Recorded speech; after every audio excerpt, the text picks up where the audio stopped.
Praise the Lord, जय मसीह की। परमेश्वर के नाम की महिमा हो। फिर एक बार हमारे यूट्यूब चैनल में मैं सभी हमारे प्रिय भाई बहनों को स्वागत करता हूं। मैं आज का जो विषय है वो बहुत ही इम्पोर्टेंट विषय है।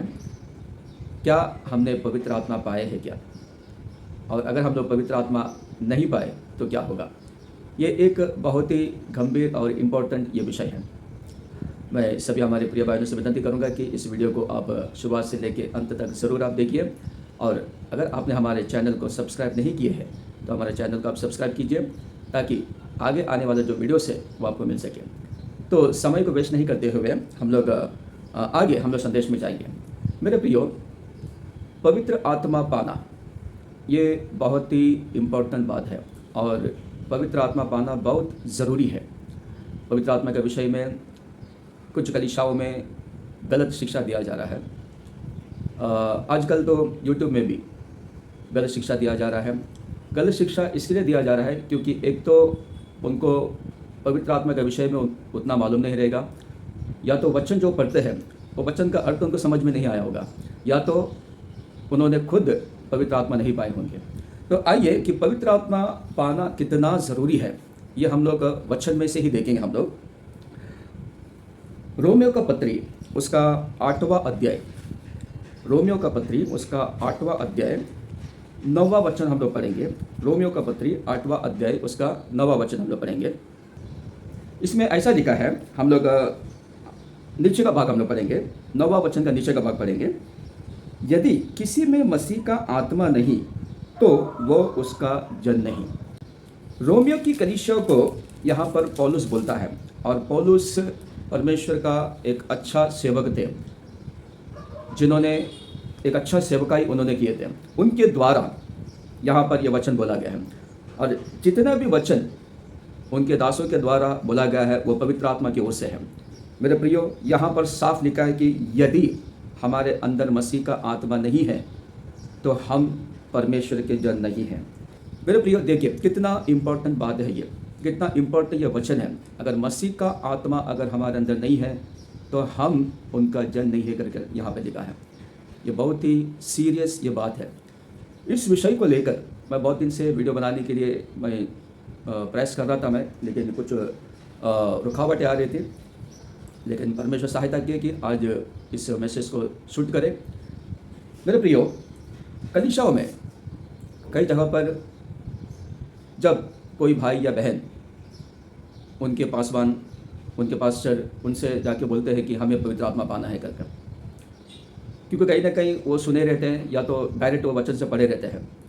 अभी ये भी वचन पढ़ने के बाद में कई लोगों को समझ में आता है कि हमें पवित्र आत्मा पाना ज़रूरी है करके, क्योंकि अगर हम परमेश्वर का आत्मा नहीं पाए तो हम परमेश्वर के जन नहीं हैं।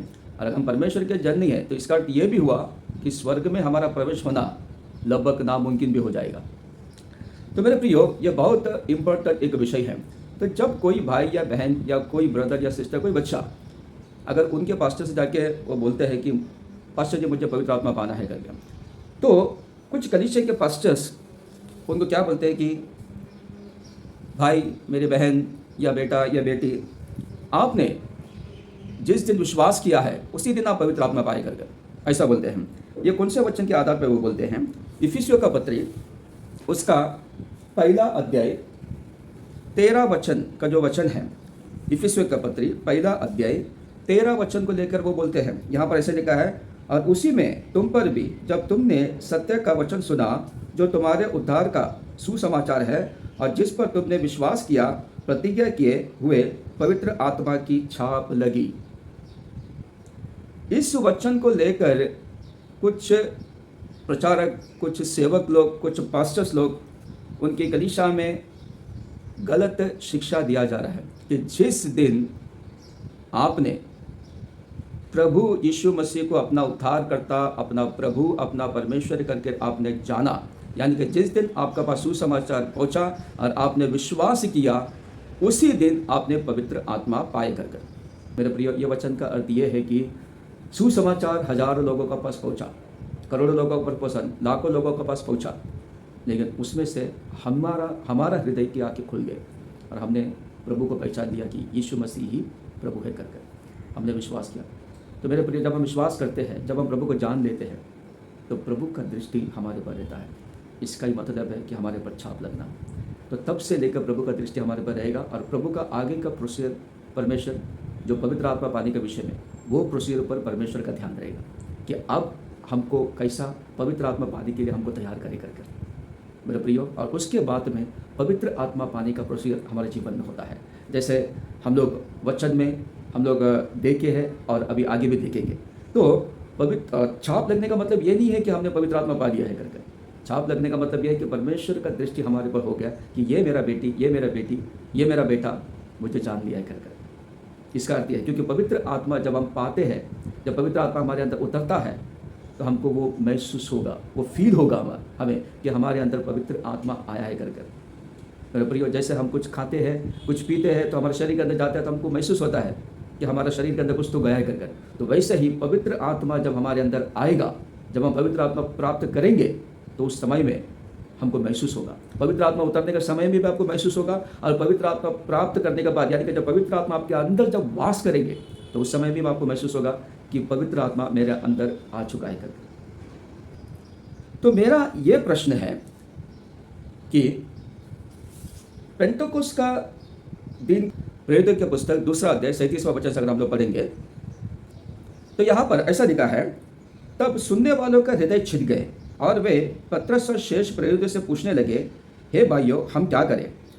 पतरस ने उनसे कहा, मन फिराओ और तुम में से हर एक अपने अपने पापों की क्षमा के लिए यीशु मसीह के नाम से बपतिस्मा ले, तो तुम पवित्र आत्मा का दान पाओगे। यहाँ पर जब वचन सुनने वालों का हृदय छिद गए, यहाँ पर पतरस यहाँ पर प्रचार कर रहे थे, तो सुनने वालों का हृदय छिद गए, उन्होंने प्रभु यीशु मसीह के ऊपर विश्वास किया।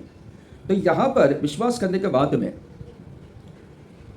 उन्होंने आकर पतरस से पूछे कि हम क्या करें कर।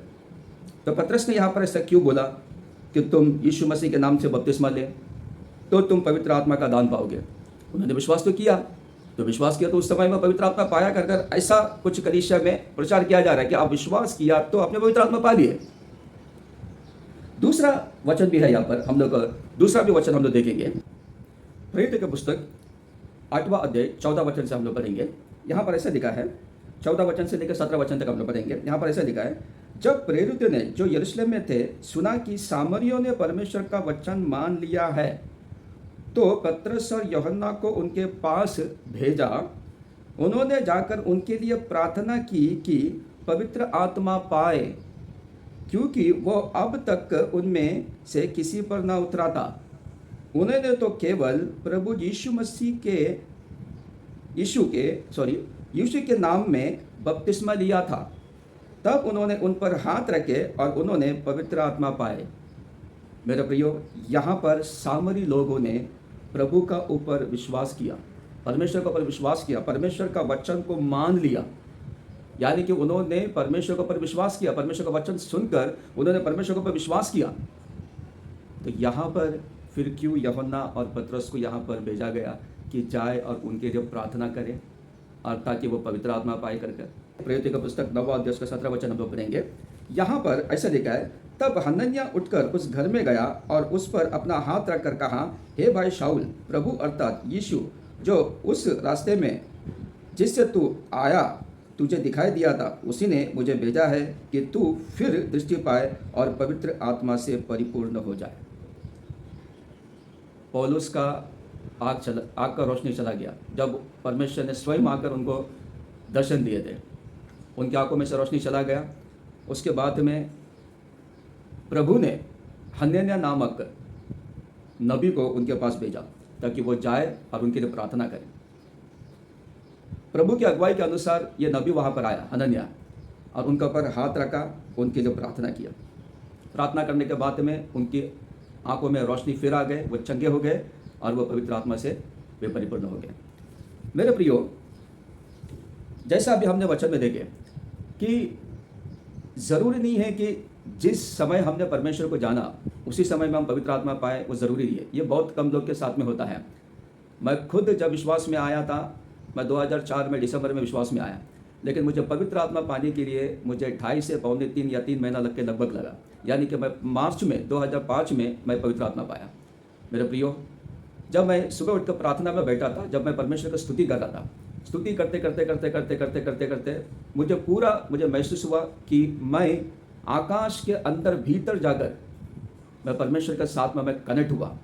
और जैसे बिजली शरीर में यानी कि करंट जैसे शरीर में लगता है, वैसे आकाश में से कुछ तो उतर के आकर मुझे शरीर के अंदर प्रवेश किया कर मैंने महसूस किया है। मेरे प्रियो, पवित्र आत्मा जब किसी मनुष्य के ऊपर उतरता है या कोई मनुष्य पवित्र आत्मा पाता है तो उसको अपने शरीर में वो महसूस होगा।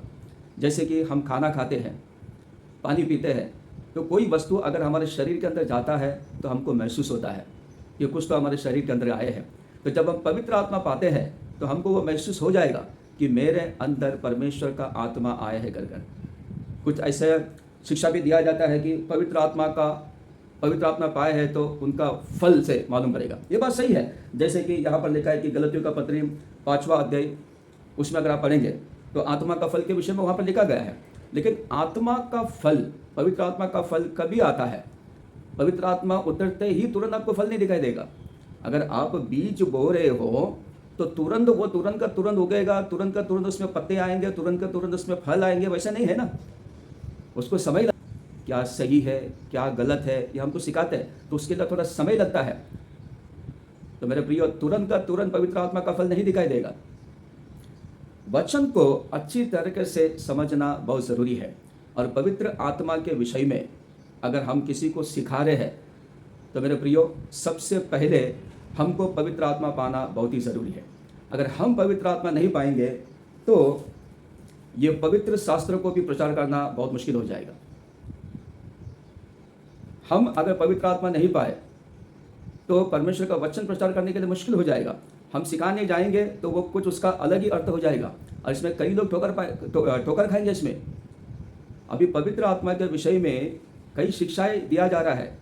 जैसे कभी अभी मैंने आपको बताया था, विश्व का पत्री 1 अध्याय 13 वचन को लेकर कई विषय में दिया जा रहा है, सिखाया जा रहा है कि जिस दिन आप विश्वास किए उसी दिन आपने पवित्र आत्मा पाई करके। बेचारे वो लोग भी क्या करते हैं, चुपचाप चले जाते हैं। उनका पास्टर उनको बोलते हैं कि बेटी आपने तो जिस दिन विश्वास किया उसी दिन आप पवित्र आत्मा पा दिए करके। फिर वो क्या करेंगे? हमारा पास्टर है, बोले हैं तो हमको विश्वास करना पड़ेगा। मेरे प्रियो, पवित्र आत्मा के विषय में प्रचार करना है तो सबसे पहले हमको पवित्र आत्मा पाना ज़रूरी है। जैसे कि मैं आपको एक छोटा सा एग्जाम्पल मैं बताता हूँ। पहला तो ये है कि पवित्र आत्मा पाने के बाद में चिन्ह है, वो चिन्ह के बारे में भी मैं आपको बताऊंगा मैं कि पवित्र आत्मा का चिन्ह क्या है करके। सिंपल चिन्ह है, एकदम परमेश्वर ने ओपनली क्लियरली उनके वचन में लिखा गया है, परमेश्वर के वचन में। लेकिन पवित्र आत्मा के विषय में अगर हम सिखा रहे हैं तो सबसे पहले हमको पवित्र आत्मा पाना ज़रूरी है, क्योंकि पवित्र आत्मा के विषय में खाली पढ़ने से हम किसी को सिखा नहीं पाएंगे। जैसे कि मैं आपको एक छोटा सा एग्जांपल मैं आपको बताता हूँ। जैसे कि देखिए, अभी मैं महाराष्ट्र का रहने वाला हूँ। महाराष्ट्र में बहुत सारे फेमस डिशेस हैं, जैसे कि हमारा वड़ा पाव हो गया, पूरनपोली हो गया। अभी मैं महाराष्ट्र में रहता हूँ, मैं वो खाता हूँ। लेकिन जो महाराष्ट्र के बाहर रहते हैं, जो नॉर्थ इंडियन हो गया, जो साउथ इंडियन हो गया, उनमें से कई लोग तो अभी तक वड़ा पाव या पूरनपोली नहीं खाए होंगे। उन्होंने खाली सुना होगा, उन्होंने खाली फ़ोटो में देखा होगा। तो सुना होगा, देखा होगा तो वो वही सबसे बात करेंगे कि हाँ हमने देखा है, फ़ोटो में देखा है कर वो यही बोलेंगे। लेकिन जिसने खाया है और उसका टेस्ट को अनुभव किया है, ज़बान में कैसा लगता है, हाँ, उसके बाद में अंदर जाने के बाद में कैसा फील होता है, जब वो कभी मालूम पड़ेगा जब उसको खाएंगे। तो फ़ोटो देखकर सुनकर बताने वाले में और खाकर बताने वाले में इसमें बहुत अंतर रहेगा। इसलिए मेरे प्रियो, अगर पवित्र आत्मा के विषय में अगर आपको टीचिंग देना है तो सबसे पहले हमको पवित्र आत्मा पाना पड़ेगा। जब हम पवित्र आत्मा पाएंगे तब जाकर हम पवित्र आत्मा के विषय में अच्छी तरीके से हम बता पाएंगे। पवित्र आत्मा हम पाए हैं, उसका सबसे बड़ा चिन्ह और किधर भी नहीं है। सबसे बेसिक चिन्ह यहाँ पर दिया गया है। प्रेरित का पुस्तक 2 अध्याय 17 वचन से पढ़ेंगे। परमेश्वर कहता है कि अंत के दिनों में ऐसा होगा, मैं अपना आत्मा सब मनुष्यों पर उंडेलूंगा और तुम्हारे बेटे और तुम्हारी बेटियां भविष्यवाणी करेगी। जब पवित्र आत्मा उतरेगा तो उनके अंदर सबसे पहला चिन्ह क्या होगा कि बेटे और बेटियां पर जब पवित्र आत्मा उतरेगा तो चिन्ह क्या होगा यहाँ पर कि वे भविष्यवाणी करेगी और तुम्हारे जवान दर्शन देखेंगे। जैसे पवित्र शास्त्र में कई लोगों ने दर्शन देखा है। अगर बहुत ही अच्छा बड़ा दर्शन के विषय में अगर बोलने जाएंगे तो यूहन्ना जो नया नियम है उन्होंने पद्मोस का टापू में बहुत बड़ा दर्शन उन्होंने देखे, और तुम्हारे पुरन्य स्वप्न देखेंगे। और क्या लिखा है, वरन मैं अपने दासों और अपनी दासियों पर भी उन दिनों में अपने आत्मा में से उंडेलूंगा और वे भविष्यवाणी करेंगे। पवित्र आत्मा पाने के बाद में ये चिन्ह दिखाई देगा। इसके अलावा और भी चिन्ह हैं। पवित्र आत्मा पाने के बाद में अन्य भाषा भी पाया जाता है। अभी अन्य भाषा के विषय में भी गलत टीचिंग दिया जा रहा है, लेकिन अन्य भाषा के विषय में ऑलरेडी एक परमेश्वर का दास ने यूट्यूब में वीडियो डाला है। इसके लिए उन्होंने बहुत अच्छे से एक्सप्लेन किया है। देखिए, जिसने सही किया है उनके बारे में सही बोलना कोई गलत नहीं है। उन्होंने बहुत अच्छा से एक्सप्लेन किया है। तो मैं ये सोचा कि अगर डाला है, उन्होंने अगर अपलोड किया है वीडियो, तो मुझे करने की ज़रूरत नहीं है। इसलिए मैं उस विषय में मैं अपलोड नहीं कर रहा हूँ वीडियो, क्योंकि वो भी उन्होंने काफ़ी बहुत ही अच्छे से एक्सप्लेन किया है। तो अन्य भाषा पाना ज़रूरी है। वो कैसा पाएंगे? पवित्र आत्मा पाने के बाद में अन्य भाषा भी परमेश्वर हमको देते हैं, साथ में कई प्रकार का वरदान भी हमारे ऊपर उतरता है। अभी देखिए, उसमें से कुछ वरदान हम लोग ने यहाँ पर पढ़े, दर्शन, स्वप्न, भविष्यवाणी, ये सब वरदान के विषय में यहाँ पर वरदान के विषय में यहाँ पर दिया गया है। इसके अलावा छुटकारा, चंगाई, अन्य भाषा का ट्रांसलेशन, अन्य भाषा को समझना, और भी कई प्रकार का वरदान है। वो कब हमको मिलेगा? जब हम पवित्र आत्मा पाएंगे। तो मेरे प्रियो, पवित्र आत्मा पाने के बाद में तुम सामर्थ्य पाओगे कर प्रेरित का पुस्तक 1 अध्याय 8वां वचन में लोग पढ़ेंगे। परंतु जब पवित्र आत्मा तुम पर आएगा तब तुम सामर्थ्य पाओगे, और यरूशलेम और सारे यहूदिया और सामरिया में और पृथ्वी की छोर तक मेरे गवाह होगे। पवित्र आत्मा हम पाने के बाद में सामर्थ्य पाएंगे हम लोग। ये सामर्थ्य किधर काम आता है? ये सामर्थ्य इस संसार में रहने के समय में हमको काम आता है। ये सामर्थ्य पाने के बाद में हम लोग को बुराई से दूर रहने के लिए, पाप से दूर रहने के लिए पैसा हमको सहायता मिलता है। ये सामर्थ्य पाने के बाद में हमारे द्वारा भविष्यवाणी होगी। क्या हमारे द्वारा भी भविष्यवाणी हो रहा है? हमारे द्वारा भविष्यवाणी होगी, स्वप्न होंगे, दर्शन होंगे, छुटकारा का काम होगा, चंगाई का काम होगा, रोगी लोग चंगे हो जाएंगे, दुष्ट आत्मा पीड़ित लोग छुटकारा पाएंगे। क्या ये सब काम हमारे द्वारा हो रहा है?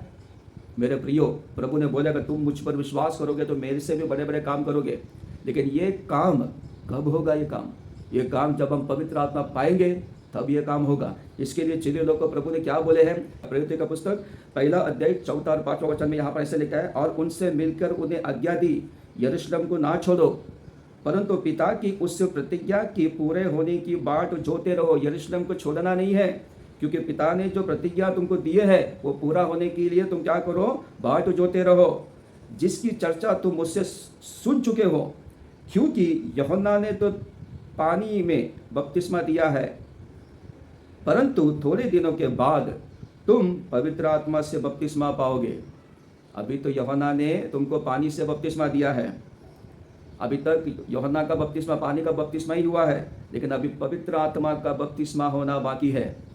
मेरे प्रियो, जैसे ही युद्ध के लिए जब मैदान में उतरते हैं तो बंदूक तो हाथ में है, लेकिन अंदर अगर बुलेट नहीं रहेगा तो शत्रु हमारे ऊपर हावी हो जाएगा, शत्रु हमको मार देंगे। तो वैसे ही इसके लिए प्रभु यीशु मसीह ने चेले लोगों को बोले कि यरूशलेम में ही रुकना, पिता का प्रतिज्ञा पूरा होने तक। क्यों? अभी तुमको युद्ध के मैदान में उतरना है तो तुमको पवित्र आत्मा तो पाना पड़ेगा। पवित्र आत्मा पाने के बाद में तुमको सामर्थ्य मिलेगा। क्योंकि क्या है, पवित्र आत्मा पाने के बाद में ही शिष्य लोग को बहुत कुछ बातें समझ में आए। उससे पहले शिष्य लोगों को समझ में नहीं आया। शिष्य लोग क्या कर रहे थे उस समय में? यीशु मसीह रात को प्रार्थना कर रहे थे और शिष्य लोग सो रहे थे। यीशु मसीह किधर गए तो शिष्य लोग साथ साथ में जाते थे। यीशु मसीह कुछ खाने के लिए दिए, वो चुपचाप खा के बैठ जाते थे। उनको कुछ उस समय में कुछ समझ में नहीं आ रहा था, ना उनको कुछ प्रकाशन मिला।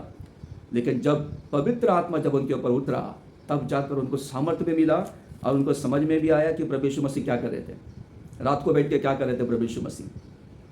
तब उनको समझ में आया, तब उनको वचनों का प्रकाशन उनको मिला, तब जाकर उनके द्वारा सामर्थ्य का काम शुरू हो गए। अंधे लोग देखने लगे, बहरे लोग सुनने लगे, लंगड़ा चलने लगे, सामर्थ्य का काम होने लगे, दुष्ट आत्मा से पीड़ित लोग छुटकारा पाने लगे। ऐसा सामर्थ्य का काम उनके द्वारा होने लगे। कभी हुआ? ये तो पवित्र आत्मा पाने के बाद में। इसके लिए मेरे प्रियो, पवित्र आत्मा पाने के लिए उनको बोला कि तू यरूशलेम को छोड़ के नहीं जाना है घर, क्योंकि अभी उनको सेवकाई में उतरना है। अभी उनको तो ये ऐसा नहीं होना चाहिए कि हम मैदान तो उतर गए, बंदूक भी है हमारे पास, लेकिन अंदर बुलेट नहीं है, गोली नहीं है। वैसा नहीं होना चाहिए। परमेश्वर का काम कभी भी आधा अधूरा नहीं रहता है। परमेश्वर का काम पूरा रहता है। कभी भी तैयारी के साथ में उतारते हैं परमेश्वर। इसके लिए प्रभु भी खुद परमेश्वर ने बपतिस्मा लिए। अगर हम लोग मत्ती सुसमाचार का पुस्तक पढ़ेंगे, उसका 3रा अध्याय अगर हम लोग पढ़ेंगे तो 3रा अध्याय 16 वचन में पढ़ेंगे कि और यीशु बपतिस्मा लेकर तुरंत पानी में से ऊपर आया और देखो उसके लिए आकाश खुल गया और उसने परमेश्वर का आत्मा को कबूतर के समान उतरते और अपने ऊपर आते देखा। प्रभु खुद, उनको पवित्र आत्मा पानी की आवश्यकता नहीं था, लेकिन उनको यह बताना पड़ा वहां पर। क्यों? क्योंकि लोग ये भी प्रश्न पूछेंगे, कि यीशु मसीह पवित्र आत्मा किधर पाए कर ये भी प्रश्न पूछेंगे। इसके लिए प्रभु को यह करना पड़ा। बपतिस्मा लेने के बाद में प्रभु ने ये खुद करके लिए कि उनके ऊपर पवित्र आत्मा उतरे, ताकि इसके ऊपर भी प्रश्न नहीं आए। क्योंकि प्रश्न पूछने वाले तभी से लेकर आज तक वो है कि इधर किधर ऐसा लिखा है, उधर किधर ऐसा लिखा है, ऐसा प्रश्न पूछने वाले बहुत है। अभी यहाँ पर ये भी प्रश्न पूछेगा कि यहाँ पर यीशु मसीह के ऊपर पवित्र आत्मा उतरा तो यीशु मसीह किधर उड़ी मारे, यीशु मसीह का शरीर किधर हिले, ये सब प्रश्न पूछेंगे यहाँ पर।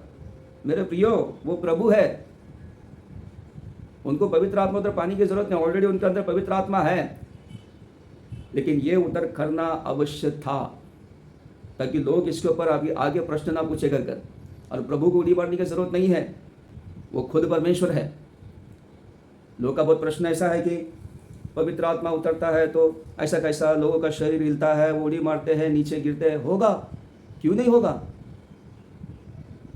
जब अगर हम लोग निर्गमन का पुस्तक 19वां अध्याय, उसमें अगर हम लोग पढ़ेंगे, यहाँ पर मिस्र से निकलने के बाद में 3 महीना हो गया इस्राएल लोग को। तो मूसा ने क्या किया, इस्राएल लोग को सीनै पर्वत के नीचे लेके आया, उधर पास लेके आया उनको परमेश्वर से मुलाकात करवाने के लिए। फिर यहाँ पर लिखा है, जब तीसरे दिन आया तो भोर होते ही बादल गरजने और बिजली चमकने लगी। प्रभु सीनै पर्वत के ऊपर उतरने से पहले ही क्या हो गया, बादल गरजने लगा और बिजली चमकने लगी और पर्वत पर काली घटा छा गई।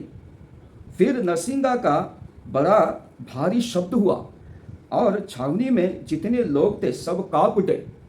और क्या लिखा है, तब मूसा लोगों को परमेश्वर से भेंट करने के लिए छावनी से निकाल ले आया और वे पर्वत के नीचे खड़े हुए।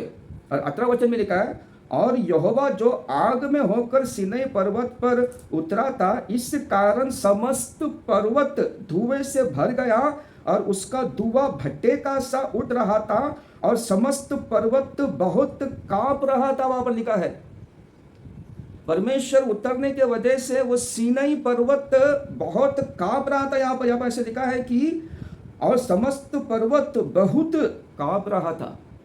परमेश्वर उतरने के वजह से इतना बड़ा पर्वत कांप रहा था। तो वही परमेश्वर जब हमारे अंदर उतरेंगे तो मेरे प्रियो, क्या हमारे शरीर में क्या हलचल नहीं होगा? हम तो पर्वत के सामने तो कुछ भी नहीं है। हम लोग इतना बड़ा पर्वत और हम किधर है? वो पर्वत ही पूरा कांप उठ रहा था, तो हम क्या है फिर? हमारे अंदर अगर परमेश्वर उतर रहा है, प्रभु का आत्मा उतर रहा है, तो हमारे शरीर में कुछ हलचल नहीं होगा? ये सब बहुत समझने वाली बात है। सिर्फ बाइबल पढ़ने से, वचन पढ़ने से, बाइबल स्टडी करने से नहीं होता है। मेरे प्रियो, बाइबल स्टडी करना कोई बुरी बात नहीं, बाइबल स्टडी करो, लेकिन पवित्र आत्मा पहला पाओ। अगर पवित्र आत्मा अगर नहीं पाए तो बाइबल स्टडी करके कुछ फ़ायदा नहीं है। फिर पहला पवित्र आत्मा पाओ, तब जाकर पवित्र शास्त्र में लिखा हुआ वचन को आपको कोई मनुष्य नहीं, पवित्र आत्मा ही आपको समझाएंगे। मेरे प्रियो, अभी आपको समझ में आया होगा कि पवित्र आत्मा जब मनुष्य के शरीर के अंदर उतरता है, चाहे वो भाई होने दो, बहन होने दो, क्यों शरीर हिलता है, क्यों अंदर से आवाज़ें आती है, क्यों लोग नीचे गिरते हैं? अगर सीनै पर्वत हिल सकता है, कांप उठता है, तो मनुष्य का क्या है फिर? अभी लोगों का प्रश्न यह है कि अन्य जाति के लोग देखेंगे तो क्या सोचेंगे कर। मेरे प्रियो, लोग ठोकर खाएंगे, ठोकर खाने वाले वो ठोकर खाएंगे। अब यहाँ पर यूहन्ना सुसमाचार का पुस्तक चैप्टर 6, यूहन्ना सुसमाचार का पुस्तक चैप्टर 6 उसका 51 वर्ष अगर हम लोग पढ़ेंगे, 51 वर्ष अगर हम लोग पढ़ेंगे, यहाँ पर ऐसा लिखा है, जीवन की रोटी जो स्वर्ग से उतरी मैं हूँ करके प्रभु यीशु मसीह यहाँ पर बोल रहे हैं। जीवन का रोटी जो स्वर्ग से उतरा है वो मैं हूँ करके यहाँ पर प्रभु यीशु मसीह बोल रहे हैं। यदि कोई इस रोटी में से खाए तो सर्वदा जीवित रहेगा, और जो रोटी मैं जगत के जीवन के लिए दूंगा, वो मेरा मांस है। ये बोलने के बाद में आगे क्या होगा, इस पर यहूदी यह कहकर आपस में झगड़ने लगे, ये मनुष्य कैसे हमें अपना मांस खाने को दे सकता है। यहूदी लोग ठोकर खाए। उसके अलावा अगर आप 60वां वचन 60 वर्ष अगर हम लोग आप पढ़ेंगे तो यहाँ पर कुछ चेले लोग भी ठोकर खाए हैं। यहाँ पर अगर हम 60 वर्ष पढ़ेंगे तो यहाँ पर लिखा है, उसके चेलों में से बहुत ने ये सुनकर कहा, यह कठोर बात है, इसे कौन सुन सकता है। करके ठोकर खाने वाले ठोकर खाएंगे, जिनको पिता ने नहीं चुना है वो ठोकर खाएंगे। जब मैं विश्वास में आया, मैं ही खाली नहीं, कई ऐसे प्रभु का जन है जो विश्वास में आए, नए नए विश्वास में थे, उन्होंने भी देखा लोग के ऊपर पवित्र आत्मा उतर रहा है, लोग नीचे गिर रहे हैं, उनका शरीर हिल रहा है। हमने ठोकर नहीं खाए, हमको आनंद हुआ, हमने पूछा कि ये क्या है कर कर। तभी हमारे कलीसिया के भाई बहनों ने बोले कि ये पवित्र आत्मा उतरा है करके। हमको भी खुशी हुआ, हमने भी प्रभु से इच्छा रखा, हमने भी प्रभु से प्रार्थना किया कि हमें भी पवित्र आत्मा चाहिए कर कर। और जब हमने इच्छा रखा तो परमेश्वर ने हमें भी पवित्र आत्मा से भरे। मेरे प्रियो, जब हम इच्छा रखेंगे तब हम पवित्र आत्मा पाएंगे, और पवित्र आत्मा पाना ज़रूरी है। जैसा अभी हमने पढ़ा रोमन का पत्री में हम लोग ने पढ़े थे कि पवित्र आत्मा पाना कितना ज़रूरी है। अगर परमेश्वर का आत्मा, मसीह का आत्मा अगर हमारे अंदर नहीं है तो हम उनके जन नहीं है कर कर रोमियो का पत्री में लिखा है। रोमियो का पत्री 8वां अध्याय उसका 9वां वचन में नीचे का भाग अगर आप पढ़ेंगे तो वहाँ पर यह बात लिखा है कि जैसा हम लोगों ने शुरुआत में पढ़ा था। तो मेरे प्रियो, पवित्र आत्मा पाना कितना बहुत ही इम्पोर्टेंट है, कितना ज़रूरी है। आजकल कलीसिया में ये सब कुछ लगभग गायब हुआ है। आजकल कलीसिया में आत्मिक वरदानों के विषय में, पवित्र आत्मा के विषय में, वरदान के विषय में, यह सब लगभग बोलेगा तो गायब ही हुआ है। आजकल कलीसिया में क्या गवाही सुनने में आता है कि हमने प्रार्थना किया तो हमको टीवी मिल गया, हमने प्रार्थना किया तो हमको फ्रिज मिल गया, हमने प्रार्थना किया तो हमको बंगलो मिल गया, हमने प्रार्थना किया तो हमको अच्छा घर मिल गया, हमको फ्लैट मिल गया, हमने प्रार्थना किया तो हमको 4 व्हीलर मिल गया, हमने प्रार्थना किया तो हमको 2 व्हीलर मिल गया, हमने प्रार्थना किया तो अच्छी पत्नी मिल गई, हमने प्रार्थना किया तो अच्छी पति मिल गया, हमने प्रार्थना किया तो हमको परमानेंट जॉब मिला, गवर्नमेंट जॉब मिला, हमको अच्छा बिजनेस मिला, अच्छा बिजनेस चला, अच्छा पैसा हम कमा रहे हैं, हमने प्रार्थना किया तो बैंक बैलेंस जमा हो गया। मेरे प्रियो, ये सब ज़रूरी है, इनका खिलाफ नहीं हूँ मैं, ना परमेश्वर इसका खिलाफ है। ये सब ज़रूरी है, ये हमको चाहिए, लेकिन पहला उनका राज्य का तो खोज करो। अगर प्रभु का राज्य का हम खोज करेंगे तो ये सब वस्तुएं परमेश्वर हमको देंगे, वचन में लिखा है। तो परमेश्वर का राज्य का खोज करो, ये सब मिल जाएगा। ये भी ज़रूरी है, लेकिन ये सब क्या है, ये सब खाली शरीर का ज़रूरत का वस्तु है। ये अगर हम सारे जगत को हम प्राप्त करेंगे और अपना प्राण का ही हम लोग हानि उठाएंगे तो क्या लाभ है कर वचन में लिखा है।